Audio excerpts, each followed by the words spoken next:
Welcome back to the Houston Regional Qualifier. I'm Casanova, joined by Frank Skarren, and we just had an amazing first round of action, being able to see a Yasuo take down a Garen, the might of Demacia, and then also getting that Volibear game coming through, the Dead Bloom off of the top from that Aurora, from the top rope, being able to take that win over a Kaisa. Yeah, no, that was awesome. I mean, if that's what round one has to bring, I can't wait to see what else we've got down the pipe. Well, let's jump straight into that round two, as we do have Frodan. We got to see his Leona early on, kind of that little deck tech at the start of the day, and now we're going to get to see it in action, going up against Dizzee on Annie Darkchild. Dizzee actually able to top 8 in Georgia recently at the 10K there with this Annie list, and going up against Dan playing that Leona, and Frodan being able to find the win in that first round as well. Yeah, no, I think this is going to be really cool. You know, we saw from that deck tech, Frodan really kind of knows the ins and out of his Leona strategy, and it's going to be cool to see him, kind of put it to work and see what he can do with it. Yeah, and it's a great test to kick things off, right? To see if the Leona is going to do well enough into some of these top-tier Annie players, with Dizzee having that success as early as just a few weeks ago. For sure. And, Leona has some really strong options here. Annie's bread and butter, the Vi Ride the Wind. You actually have some stuns that can shut that down in the ways some other decks can't. Yeah, you have tons of options, actually. You've got the Rune Prison to stun, you can play Hidden Blade to just kill the Vi, and you can defy the Ride the Wind. So being in both of the two colors that actually can kind of deal with Vi Ride the Wind, give that big advantage for Leona. As we do jump into this first game, we do have Monastery of Hirana for Frodan on the Leona side. That is going to allow you to spend a buff when you conquer there to draw a card, so you can trade the buffs that you're generating with the stuns for more cards and more gas in your hand. And on the other side, we talked about this a little bit at the beginning of the day, we alluded to it, the Zon Warren's Game 1 Annie with the scrap heaps in the deck so that you can get so much extra card draw, and then you board it out for the second game. And it has been so powerful. I think Annie's Game 1 is one of the most powerful in the entire game of Riftbound currently. For sure, and we see each player start off with an iconic Poro, a Pouty Poro, and a Stalwart. But yeah, it's really cool to see that kind of sideboarding dynamic where you can literally go in and you'd be like, I'm going to play Zon Warrens in the first game, so I know I can discard these scrap heaps, get a ton of value, and then later when I don't have access to the Warrens, I could just take them out for different cards, and I think that's some really innovative deck building we've been seeing.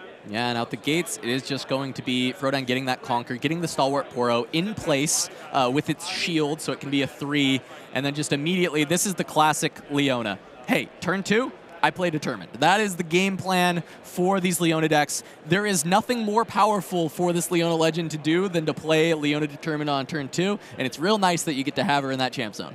Yeah, for sure. You are definitely the Leona expert here, so I'm gonna defer to you a little bit. When you're in the Leona, say like Frodan is, are you aggressive? Are you mid-range? Are you trying to go long? What are you looking to do? So what I know about Dan is he plays the Leona a little bit differently because he tried to build to be a little better into Kaisa. So he's a lot more aggressive. He's a lot more proactive, a lot more of these low-to-the-ground units to help get on board early.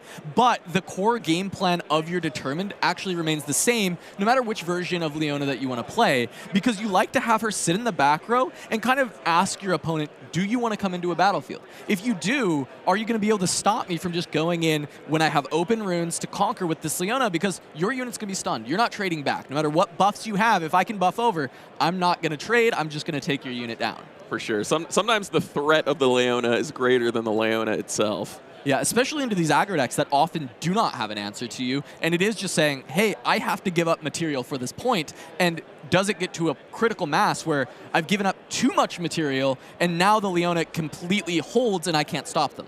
Okay, we're going to see an early Vi from Dizzee here. Yeah, that's the nice thing about Vi on this Zon Warren's game is some of these early Vi's, especially if you get an extra copy, you can hold on to one for Vi Ride the Wind, but early stages, you'll still have some fodder to make some really awkward breakpoints for your opponent to deal with. And while stuns are really impactful against the Vi, and you get to kind of blank all of the cards that were recycled that turn, usually it's just going to bounce the Vi back home, and she'll still have another opportunity if you're able to fill that trash again. For sure, it's going to be really interesting to see how Dizzee navigates around these stuns and counters that the Leona deck can bring. Might not be a matchup he's as familiar with. He might be doing some of this on the fly, but he's a great player, and I'm excited to see what he can do. Yeah, so I will say Pouty Poro, pretty annoying for Leona to determine. Having that deflect means you'd have to pay it in order to get the stun.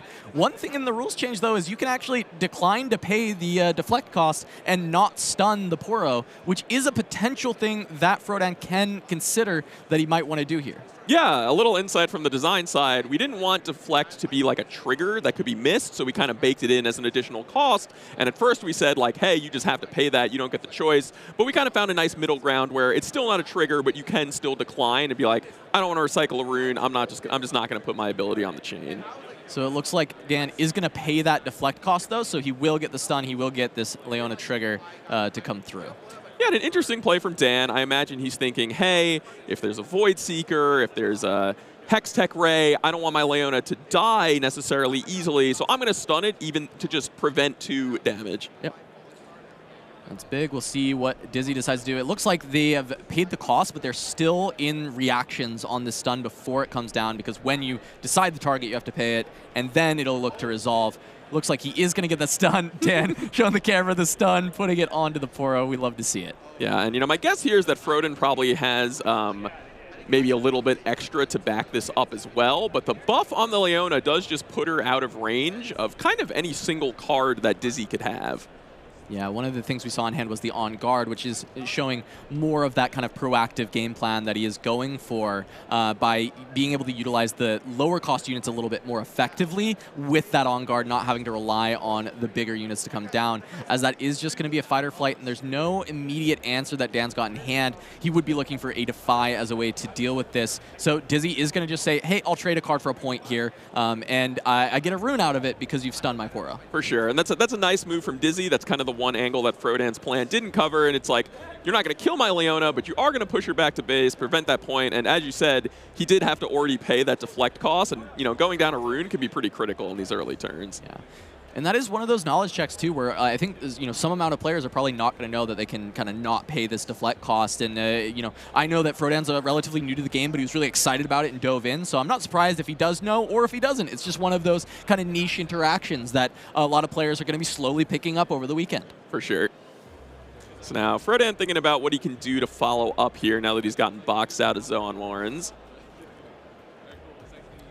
Yeah, considering if he's just going to keep the Poro there, but he is just going to go ahead. He had that 1 rune energy floating from when he did pay the deflect cost, so just going to pay 2 more, go ahead and stun the Vi. This is just to get a buff, probably over to the Poro. The question for me, though, is do you want to retreat this Poro because of the Vi or because of the fact that we did kind of see a glimpse of that hand? A lot of combat tricks are there. Do you want to try and maybe bait this Vi in and see if you can actually take out one of Dizzee's units? Yeah, and for sure, definitely some of the push and pull when playing against Annie is like, Vi's probably going to get you at some point, and you just want to mitigate how bad she gets you. So I could totally see Frodan being like, hey, I'm just going to let this Poro go to Vi so I have the opportunity to kill her before she gets too out of hand. We'll see how this starts. That might just be a Void Seeker, as we do see that 1 red recycled, and there it is onto the Poro. So now a decision has to be made as to how much are you going to try and defend this, as 4 damage is coming into the 3 might currently. On guard works, but then you're down to a single rune. For sure, and not to mention, at that point, the damage is going to stick around, so it might even be easier to finish that Poro off. But we're going to see a discipline here. So an attempt to kind of fight over this, as the Poro is now going to be up to 5. It'll take the 4 damage. Oh, as Dan reached for the wrong deck. So I think the judges are just going to shuffle the rune deck to make sure that there's no information gain there. Easy mistake to make. You got 2 decks. Draw a card, accidentally reaching for the wrong one. Yeah, and definitely don't want to, underplay the pressure of being on camera. Yeah. Sometimes, obviously Frodan, a seasoned professional, but sometimes you just reach for the wrong deck, especially when you haven't gotten so many reps in. This is also notably his first physical TCG. I talked to him, when I had that interview with him, I was asking him a little bit about it because, he has that big Hearthstone background and, he's played a ton of TFT, he's played some card games in the past, but never won physically. So he was like, yeah, I'm still kind of learning the dexterity of actually just kind of doing all of the actions myself. And he said he felt pretty good about it, but it's still just like, you know, getting some of that rust off. And yeah, being on camera adds that extra element of pressure. For sure, yeah. Definitely, like, you know, back in my competing days on camera a ton, but the pressure really never goes away. No matter how many times you've done it, when you first sit down, you really feel it. But, you know, Frodan, I think he's going to fight through it, and, you know, we're going to see a really good match here. Yep. We also see Dizzee decides to bring back that Pouty Poro now, opening up Zon Warrens to be reconquered to get more of those Zon Warrens triggers is something you really want out of this Annie deck early on. And wow, even a second Vi, you know, I was talking about how I like when you play one of theVis early when you've got multiple copies, but playing both of them out early instead of actually holding one back. Yeah, it's interesting because it does set up a nice board for Dizzee where he's like, okay, you know, if both of these Vi's are threatening you, I might be able to recycle to like pump one minimally, get you to use your stun there, but then the second Vi is just going to come in and finish the job. So there's some good merit to having two on the table. Yeah, if I'm Frodan, I'm pretty happy with how this turn played out, though. My Poro gets to live, I get to score up to 3, and I have an extra unit at home, so I can kind of keep my Leona back. You could even just score with the Shield Bearer and be willing to sacrifice it. And now you've got Leona to say, hey, I'm actually up in points. Dizzee, if you'd like to commit to a battlefield, here's my Leona Determined. I would like to stun you and take it from you. Yeah, for sure. And, you know, some legends, you know, you got to exhaust to do their thing. One big advantage that Radiant Dawn has is as many times as you can stun, that's how many buffs you're getting. Yep. And Frodan's really been taking full advantage of that so far to really just buff up his whole team. Yeah, you see him shaking his head. He keeps reaching for the wrong deck for the draw, just kind of getting through that dexterity, the, you know, early game jitters of the tournament. But he's able to end up dropping, that is a Sunlit Guardian, I believe, right?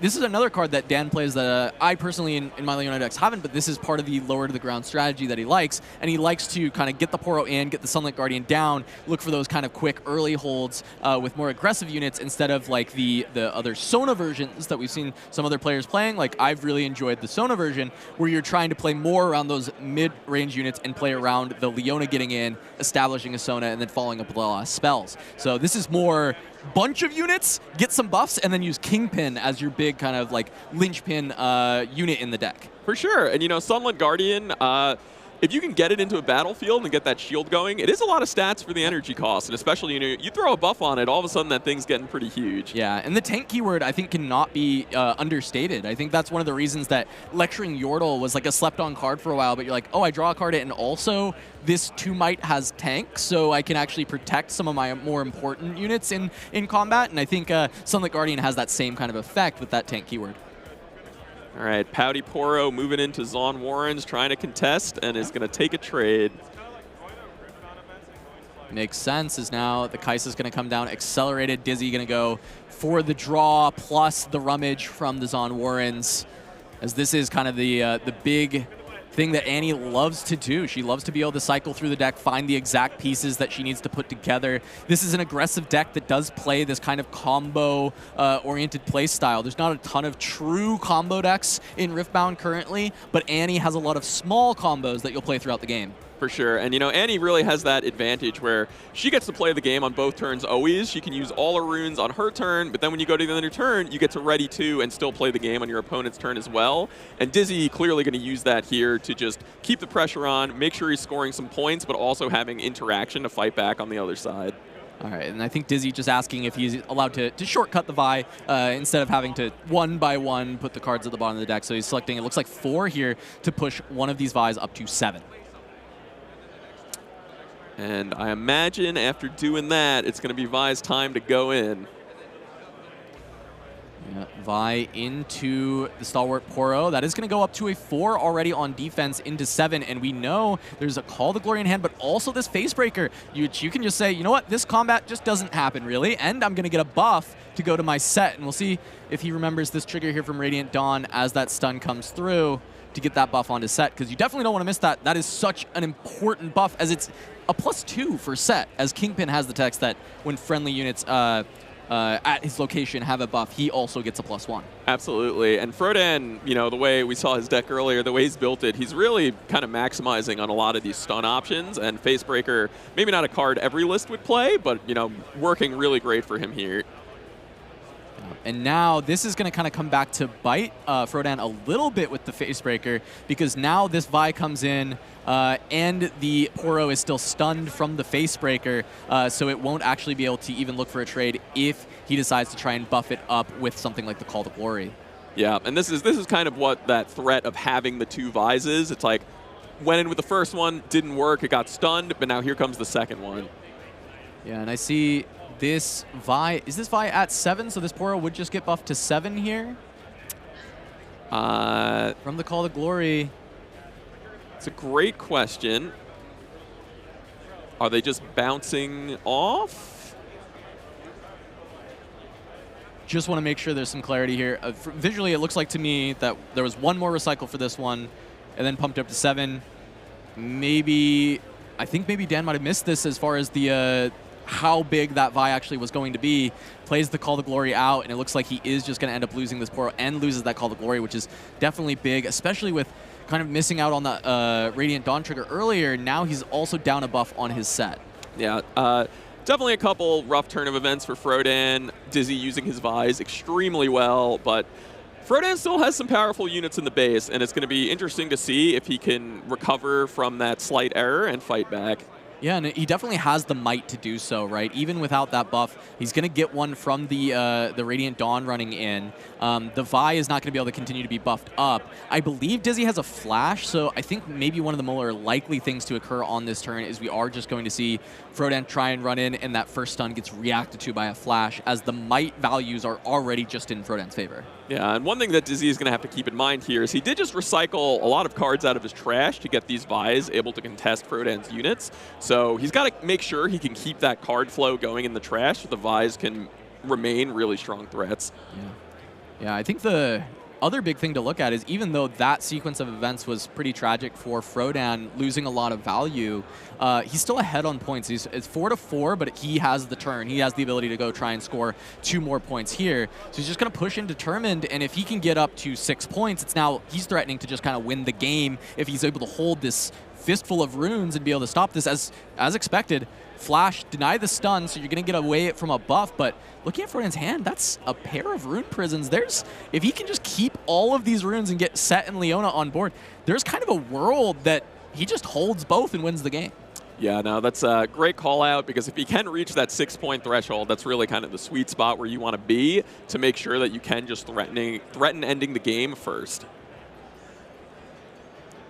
Yeah, looks like the judge just clarifying that that stun will not go through. It does say here on Leona, so if you do flash away, you're not going to end up getting stunned, so no buff comes through from Radiant Dawn. Good counterplay to Leona to try and be able to dodge that, but I think it was a great call out, Frank, that this trash is just getting thin, and so while Dizzee can try and rebuild it a little bit by playing some cards on this next turn, it might not be enough for the Vi's to actually have enough juice, especially because we know there's a pair of rune prisons there. Right, and Dizzee's going to have to commit enough cards from the trash to even get Frodan to use his stuns in the first place, and he might just run out. Yeah, so now Frodan considering what he should dump. I saw a Sunlit Guardian, and I feel like, yes, I love this from Frodan. Throw that away, grab another card. Maybe you just get another spell that works really well with your hand. Looks like Zhonya's Hourglass. That's nice. I think being able to just play that at home, if you still have the runes to play what looks to be an On Guard and 2 rune prisons. If you hold up 5 runes here, I think it's beautiful. You're going to really cause this to be difficult for Dizzee to deal with. And even here, just going to hide the Zhonya's, because not much opportunity cost for hiding it versus playing it. You can always just get that reveal out. Definitely, and you know, this is definitely the stage of the game where Annie would be like, okay, this is exactly where I want to be. I've got my Vi's. I'm closing in on points. But again, I just really have to stress how well the stuns can manage things, because even if you have the Ride the Wind, it's still stunned. It is still not going to be able to go in, kill the unit, and take the battlefield. And speaking of the Ride the Wind, just grabbed off the top of the deck. Fight or Flight, though, this is a good answer. This will just prevent this double hold guaranteed. But Frodan can respond with this Zhonya's Hourglass. Easy enough. He can just flip that. But before the Leona leaves, and so he'll still have that to help out if the set ends up getting, taken down. And because he's ahead with the 6 versus 4, realistically, having Set and Leona back home, you're going to have a really good opportunity to just double conquer again. Yeah, and really good use of his cards by Dizzee here. He says, hey, I'm going to use the Flash to defend my units, and I'm going to use the Fight or Flight to push yours out, kind of just maximizing everything he can do with the Chaos tricks. That's a Conquer from Kaisa Survivor, a card drawn. And just looking at the options, I mean, this is a tough spot for Annie. You're recognizing that, hey, my deck's not very good at holding. So looking at a Set Kingpin and a Leona Determined as the potential attackers, it's very hard to consider how you can hold against it, especially a deck that is green and yellow. They're going to have pumps in some way, shape, or form, or even worse, they might just have a kill spell, and they might just be able to get rid of your unit. And as Annie, there's not a lot of recourse. You can try and ride the wind something in after the fact and try and either reconquer or just at least help fortify one side that maybe Frodan will overextend into. But it's going to be kind of tough, as we do see now Annie deployed to just grab a cleave to try and push this Vi over the top of Kingpin. And we know Rune Prison, easy answer to this. Definitely. And, Dizzee's got to have it on the radar, too. He just watched Frodan discard a unit and then pass the turn with 6 runes available. So that is signaling, hey, there's going to be some interaction here, and Dizzee's got to find his way to pace around it while still scoring some points. Yeah, so easy Rune Prison. See the Radiant Dawn trigger to get a buff probably on just Kingpin, just make it a 7, make things really difficult for Dizzee, especially now that everything was given to that first Vi. So now the second Vi can only be a 3. And from Dizzee's side, this makes sense. Try and reinforce, don't let Leona run in and actually get the conquer and end the game for free. But that is only 7 on defense, and that is just 1 pump spell that can help put you over the top. Yeah, Dizzee going to have to try to use his tricks a little more defensively here, which, as you mentioned, is really not how Annie wants to use them. But sometimes you have to, and a Fight or Flight on defense can be just as good as a Fight or Flight on offense. Yeah, and we see that on guard, so there's at least 1 pump for the Determined. And even just out the gates, being able to run in and clear away some of the units here, but also 3rd Rune Prison found off the draw. There's always a consideration to even just look for the hold and go from 7 to 8 in that way if you don't feel like you can quite push over here, as it is just going to start with a stun from the Leona Determined. Yeah, definitely one of the weaknesses of stuns is they don't actually help you take the battlefield, they just make your unit safer. So the Leona isn't going to necessarily be big enough to get the full conquer here unless Frodan goes for something like an on guard we see. Yeah, up to 7, so 7 into 7, but Leona won't die because of the stun onto what I assume is the Kaisa at this point. And it is going to be a ride the wind, probably just going home, try and build up a big enough base, or to reinforce. Well, I think he has to reinforce here, because if he gives this battlefield up to Frodan, this will be his conquer for the 8th point. Yep, so does reinforce. Good call out. That is just going to be another +3. And I think Frodan, for this though, that is just 6 into his 7. So even though he won't be able to conquer, he doesn't have to actually commit anything else. Right. I doubt that, Dizzee is happy with this play, but it is better than losing. Yeah. That I can promise. Yeah, technically not over. So there you go. As still though, that double Rune Prison hand looks pretty disastrous for the side of Annie to be able to have to contend with. These, Rune Prison being such a great card to deal with. You call it out at the very start of the game and being able to stun the Vi when it comes in. And we actually just saw it over and over and over again because Dizzee's game plan kind of devolved into, well, I've just got a bunch of Vi's here and a little bit of trash, so we'll just kind of try and incrementally use it to get above your might totals. And there's always a stun. There was always an answer. Yep, and yeah, Frodan doing a great job of keeping the stuns rolling, stopping Dizzee from just going crazy and doing whatever he wants, taking some of his units off the table. And that set is still in Zon Warrens, and if he's there next Frodan's turn, that's game over. Dizzee, he's going to see what he can do, though. Annie's got a ton of tricks. It's the kind of deck where, it's kind of never out of the game, even when you think, oh, there's nothing Annie can do here. They sometimes always just find a way. Yeah, I think I saw a Trifarian picked up, and I think he's also got a Cleave. So, you know, Darius Cleave is quite good, right? That's 10, but you don't want to put 10 all in one unit when you're going up against Leona. You might just get stunned away. And then on top of that, there's this additional kind of 4 might that can be given to the Vi if you just decide to kind of use it straight away. And we're looking at Dizzee right now. Does actually do, it was +3. And if you cast, you know, maybe the Cleave, you can then also send that to the bottom and give another might over to the Vi. For sure. And the Darius come in. Yep, and one of the great things about Vi is she doesn't always need Ride the Wind. She just has ganking. Yeah. So maybe set's not as safe as we thought. All right, Darius cast. It looks like he pointed at the Darius for the Cleave, though. So this is just going to be 10 might that will be able to be taken away by just 1 stun. He is just going to start with just the Darius in. And I think this is just going to be an easy response and rebuttal from Frodan to just kind of go for yet another Rune Prison. Yeah, the stuns just keep coming out of Leona, but you know, that's kind of what she does. All right, Dizzee still has a problem to solve. Vi positioned for the gank. Annie can join in on the fight. Yeah, he's got 7 might from Kingpin. It looks like Frodan just explaining exactly how that works. Can be kind of confusing when you first read Kingpin. You might think, oh, it shouldn't get the +1 from itself, but it is in fact a friendly unit of itself, so we'll get that +1 from its own ability, making buffs just super effective on Kingpin and doing double duty as we do send in both the Annie and the Vi. And guess what? Rune Prison number 3 coming through for Frodan. Stun the Vi, and I think Dizzee with just 1 rune left is going to be like, all right, well, game 2.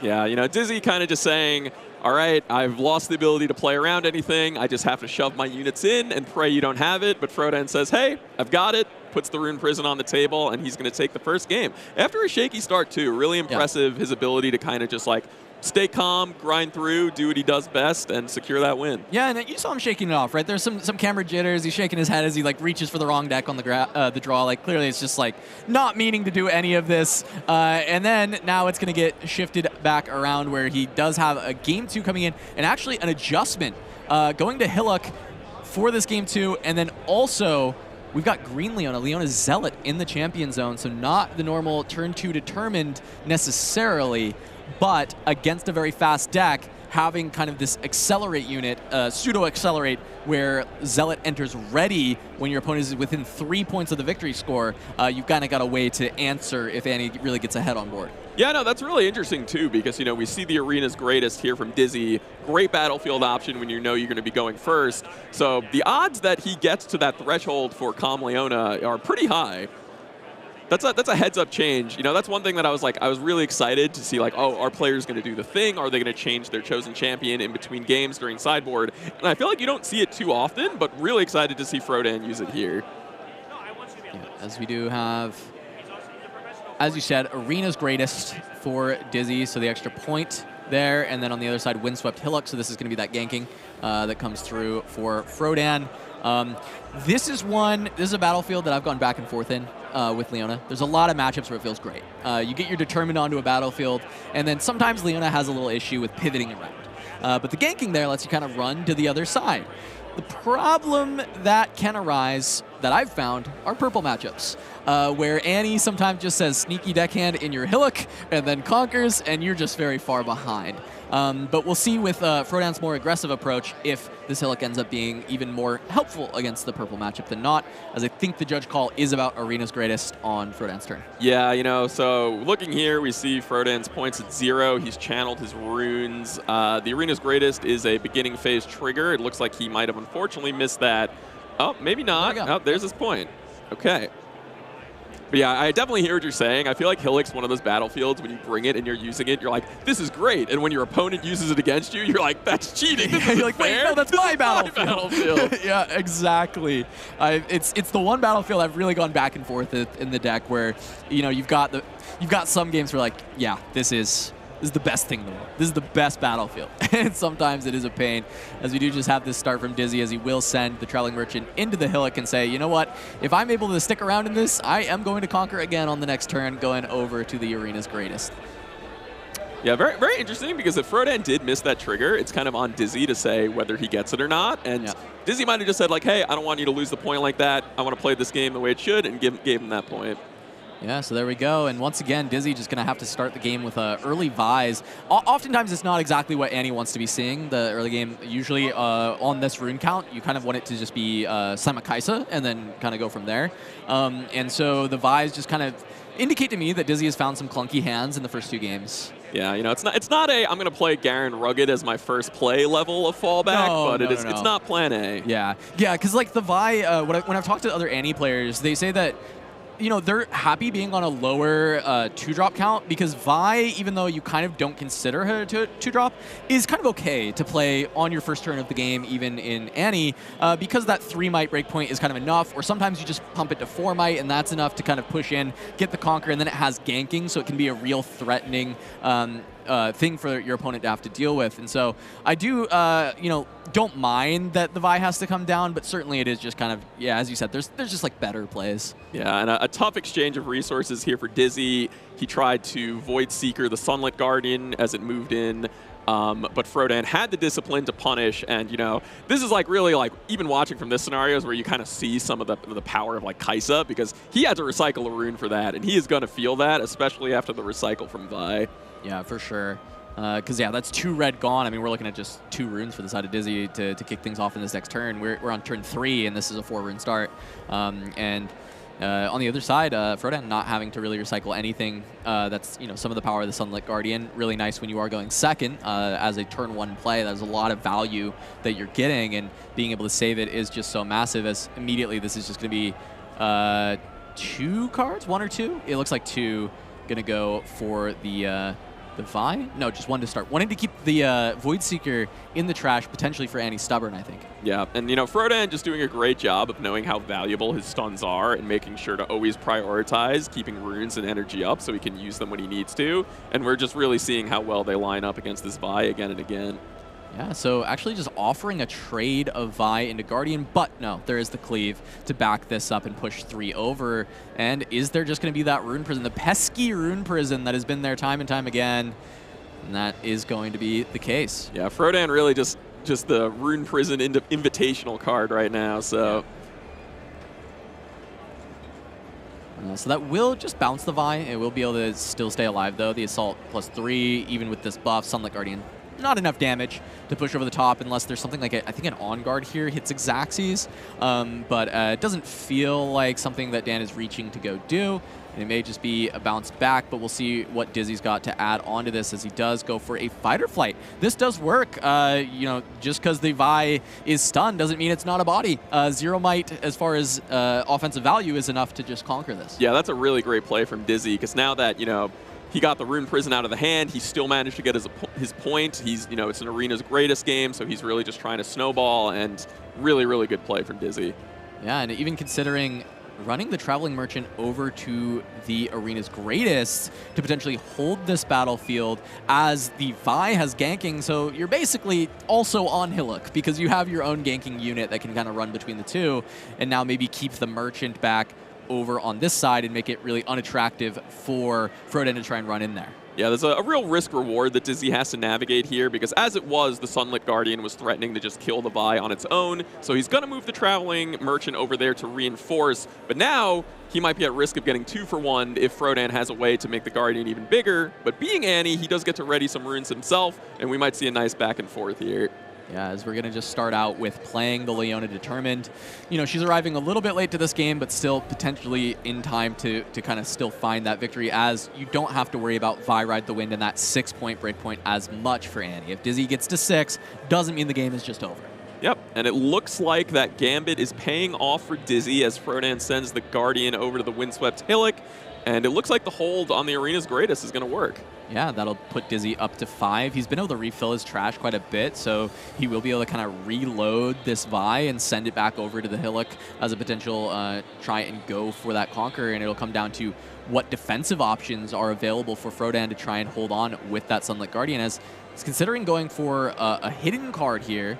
and it will be a hide. Still going to keep him notably at 4 runes, so if he doesn't have any more recycles on this turn, Leona's Zealot can be deployed, coming in ready on the next turn as Dizzee has hit that 5-point threshold. Yeah, that was a really interesting play from Frodan, because I think I saw a Call to Glory in his hand, so he could have said, hey, I'm going to try to crack this battlefield and get the 2-for-1, but, you know, Annie did have the runes up. Instead, he says, it's like, maybe it's actually good for me for you to go to 5 points, because then my Leona will be ready to do her thing. Yeah, now that Void Seeker is going to come out. That's 4 into 4, so Dan is going to have to flinch first, whether that is the hidden card or that Call to Glory being deployed. But if the Call to Glory comes out and that is the info being sent, that is going to let Dizzee, you know, kind of have the go light of like, okay, there's not a lot of runes available still left, and we know kind of what that might value is going to be. But the hidden card gets to remain hidden and 2 runes available for Frodan, so the Vi can't just be fully committed yet. Yeah, you know, Call to Glory, one of the few Origins cards that kind of has that alternative cost, and Frodan choosing to pay it. He couldn't play it normally now, but he only has 2 units, only so many buffs to give around, and a lot of stuns to give. So I think spending that buff is not really going to cost him too much in the long run. Yeah, big fan of almost always using the alternate cost for Call to Glory. I think there are some edge cases where you're going to actually pay it, but I actually think it is the best card in Leona's deck. I often start my deck with a 3 determined 3 Call to Glory when building a Leona deck, and I think if you're not playing it in your Leona at home, add it to the list. For sure, and I think same for Set. Really, yeah, if you're playing buffs and you're in order, you should probably be considering Call to Glory. All right, we're going to have a stacked deck from Dizzee, Sneaky Deckhand, Cleave, and yet another Vi coming through there. Feels like with the Vi already on board, maybe you don't necessarily need one unless you want to make sure you've got the redundancy, as none of the other cards were exactly what you're looking for. Yeah, Dizzee definitely in a tricky spot because, you know, he does have that point lead. It's right where he wants to be. But, you know, the Leona is in the champion zone, kind of ready to come out and punish him if he overextends.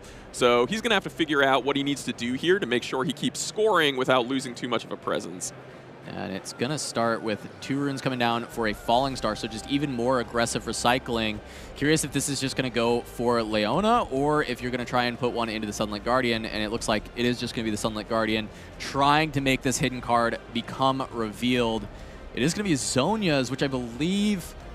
Is that going to completely take this? No, recall and heal, right? Now it is? Yeah, so... Yeah, interesting there, because Zhonya is one of the few hidden cards that actually can impact things other than the battlefield where it's hidden, because it's a gear, and when you flip it up, it gets kicked back to your base. So even if Dizzee did go for that Leona, the Zhonyas would have been able to save it. Yep, so there we go. Gonna get the Conquer over to the Hillock with the ganking. Dizzee does get to that all-important 6 that we do see from the Annie, but as we've mentioned a couple of times before, there are actually ways for Frodan with this Leona deck to answer. Rune Prison, Hidden Blade. There's a couple of different options that you can use to get there. The Facebreaker even can do enough that we saw in the previous game. And so Dizzee is not out of the woods yet, even though he's been able to score so swiftly. Yeah, one nice advantage that Dizzee has, though, is Frodan is only on 3. So the maximum he can go up to here is 5, and that allows Dizzee to kind of play a slower game and maybe pace his threats a little slower than he otherwise might, because he doesn't have to be at risk of losing the game the following turn. All right, and Frodan is down to actually completely exhaust his runes, go for the Zealot. We talked about how this will enter ready now that Dizzee has pushed ahead, and it is going to be both Leona and Zealot running in to the Windswept Hillock, which is a very powerful combo to have them both on Hillock where they can move into the other battlefield. And this is going to try and stun out this Vi, reduce the might, which, you know, likely doesn't matter here. It's a very small unit, but it is something that Dizzee is going to have to contend with as he goes forward. The question here, though, is does he have like a ride the wind to get the Vi out of here and still look for the Conquer? No, but a Gust to get the Vi back home. Yeah, really great use of Gust there. You know, a lot of times you just think I'm using Gust to return my opponent's units to their hand, but it does have the versatility of sometimes, you know, saving your own unit. Maybe it's not like Retreat, you're not going to get a rune as well, but saving Vi is pretty important and will allow Dizzee to potentially put that Ride the Wind combo together. Yeah, once again denying a buff as well, as Frodan is going to send in that Sunlit Guardian, be able to go up to 5 points. I think a hidden card being deployed as well. I think I saw a Hidden Blade. Maybe it's just Zhonya's again. We'll see. I think Hidden Blade makes this play make a lot of sense from Frodan, where it's like, hey, I'm tapping out, which is really scary into Vi Ride the Wind. But if I've got Hidden Blade, then I can just hide it and use the runes in that way. Definitely. Hidden Blade is what Frodan wants here, because, you know, saving your units is nice, but it's not as nice when you've lost the game. Whereas Hidden Blade will actually help you not lose, which is what he needs. I guess it could be Facebreaker as well. That is true, yeah. Right, yeah, you can still stun the Vi in that way. That's also a hidden card, so. No, it's actually cool, because like, normally you don't think really of Calm Order as like they have all this hidden depth, but you know, Frodan really going out of his way to have 3 different things to really keep the opponents not sure what it is every time. Yeah, and another really impactful card in Dizzee's hand that we hadn't been able to talk about in this matchup just yet is that Rebuke. And I think against Leona, it's very potent in dealing with the Zealot or the Determined. But because Dan has been able to build so much board presence, I think the Rebuke is just a little soft right now for this first turn. And the Ride the Wind being, I believe, absent from the hand is going to make the Vi a lot harder to actually kind of pull off, as it looks like Dizzee is just going to be kind of going for a setup turn on this one, trying to make sure that he can go for that double conquer on the subsequent turn. Yep, definitely just taking his time. He knows he doesn't have to rush this turn. He's going to build his board presence, see if he can draw that Ride the Wind or some other pivotal piece that'll help him on his next turn. Frodan's going to breathe a sigh of relief and, you know, take his hold points. Yeah, it just goes to show the potency of the Leona deck. This is a deck that I think has been gated for a lot of players because of its Kai'Sa matchup, having a lot of trouble going up against Kai'Sa. But I love that we get to showcase how in some of the other decks, some of the other strong decks in the format, I think Annie is one of them. Another one that I think Leona is really good against is Yi. So some of these other good decks, Leona really gets to target. It's kind of this level 3 deck where, yes, you don't target the best deck in the room maybe, which is the Kai'Sa, but you do get to kind of deal with some of these other side fringe decks. Yeah, and you know, we also get sets out there as well. Yeah. All these decks that are just trying to put kind of big stat turns on the table, Leona is just really well positioned against, and it is cool to see Frodan really put that to work in this Annie matchup. Yeah, and I think if that is a Hidden Blade or even a Facebreaker, I think we're at a certain point where that hold is going to be a little bit much for an Annie to get over. One of the weaknesses of the deck is it can't get over the large numbers outside of just the Vi. Yes, it has the Darius, which can kind of do a decent job, but the Vi is really where you get over the big holds, where you're able to crack that through, as it is just going to be a move and a flash. He is just digging. Yeah, that's a bit of a desperation play here from Dizzee. Oh, but he does. Oh, he discarded the flash. Oh, okay. Yeah, no, I thought the same as you. I was like, oh man, we're flashing for movement triggers. This is not looking good, but no. Okay. Just a loot away, and Dizzee finds a cleave to take out this Sunlit Guardian and put himself up to 7 as well. All right, but Frodan does still have these 4 runes up. He's got, I'm not sure how many cards in hand. I don't think it's a ton, but he's got a few cards left in hand, as well as just a massive hold and the hidden card. So really, I mean, the tough thing is because it's 3 different units holding, it's not even like Fight or Flight kind of gets you there. You need a lot to try and make this happen. Fortunately, with Vi at base, you don't need Ride the Wind, so Rebuke is a great start.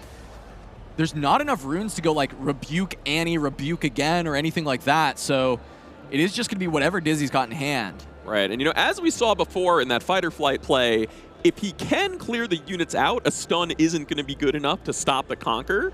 And we're seeing a bit, this is the moment, no more counting, no more calculating, just say recycle it all, I've got to try to win. This is where you go, please, please, please, please, please, please, please, no stun, no stun, no stun, and you just hope that it's not there. Yeah. Cross your fingers and pray that hidden card is another Zanya's. It's a Hidden Blade, and that probably is just going to do it. The 2 draws are going to come through, so you'll see what you can get, but that is just going to be Vi going to the trash. Dizzee, only 3 runes, and a Poro and a Dream, as there is a total of 8 might defending when it comes to unit combat with the shields. Well, it's actually interesting because that Traveling Merchant does still have the Assault from the Cleave. Oh. Can he do something here? And I think he maybe has a Gust. He sees it, Ride the Wind. And Ride the Wind plus Gust? Okay, first he's gonna do a little move trigger, get rid of an unnecessarily Traveling Merchant. Does Frodan have cards, or are they all on the table? He has some amount of cards in hand. And it's 1 or 2 cards in hand, 4 runes open. This is Assault trigger, so it's 5, 7 into 8? 8. So he's currently behind. But if there is a Gust here, I'm not sure that there is. There's 1 rune ready. If a Gust can take out that Poro, this might just be enough. Nothing in hand. Yeah, Dan doesn't have to flinch. Ooh. But he's just got the Hidden Blade anyways. 2 Hidden Blades back to back. Dizzee shakes his head. He's just like, yeah, that's tough. Draw 2, nothing left. Just to cleave. He had the second cleave, so he would have been able to push over initially. But that is just going to be Frodan taking it 2-0 over Dizzee on Annie. And Dizzee, no slouch. He was able to top 8 in Atlanta at the 10K earlier this month, or early last month, and Gan coming in through with the Leona, going to complete a 2-0 start to the tournament. Yeah, you know, Frodan, I think really showing some being on the bleeding edge of the meta there, the rise of Annie, but he's just got the stuns to deal with it, and you just saw how brutally effective they were there. I get to smile. I get to be happy that Leona gets to win on camera. I love the deck so much. It's cool. I love Dizzee too. He's a sweet guy, and he's playing the Annie deck, and I'm rooting for him, but I see Leona, and I got to have my little bit of bias when my favorite deck comes to play, and it's great to watch that happen. And we'll see. You know, one loss is not the end of the road for Dizzee. He can still make that big run. Yeah, no, definitely still a lot of rounds left to play. Dizzee looked like, you know, he was really calm and collected. I think he's going to have a great shot at battling back. Yeah, and of course for him, he's like, shoot, the rogue deck that's good against me. So we